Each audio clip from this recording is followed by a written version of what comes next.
Viewers আসসালামু আলাইকুম। আরেকটি ভিডিওতে আপনাদের সবাইকে স্বাগত জানাচ্ছি।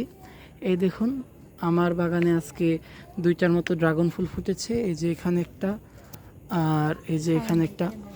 আপনারা সবাই জানেন যে ড্রাগনের ফুল বা ড্রাগন ফলের যে ফুল হয় সেটা কিন্তু রাত্রেবেলা ফুটে, সকাল হওয়ার আগে কিন্তু ফুলটা আবার নেতিয়ে যায়, একদমই থাকে না।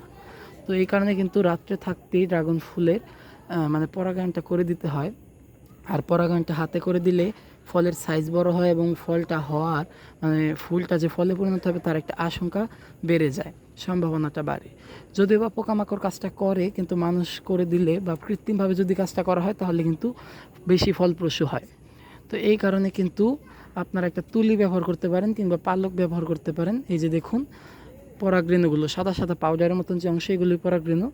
এগুলি কিন্তু কালেক্ট করতে হবে। এই যে দেখুন, এই পাপড়ির উপরে রয়েছে, এই হাড়ের উপরে রয়েছে দেখুন, এগুলো কিন্তু এই যে এই তারকার মতন যে অংশটা, এটা হচ্ছে গর্ভকেশর, এর উপরেই কিন্তু লাগাতে হয়।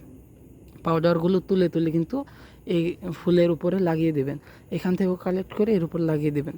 দেখুন কত সুন্দর একটা ফুল।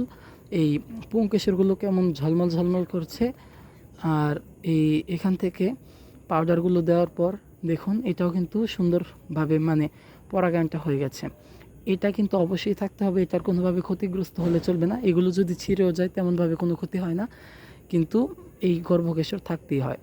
আর এখন কিন্তু এই ফুলটাকে কিছুই করা যাবে না। যদি বৃষ্টির দিন হতো তাহলে কিন্তু পলিথিন দিয়ে বেঁধে দিতে হতো। এখন এটা যেভাবে আছে সেভাবে থাকলে চলবে।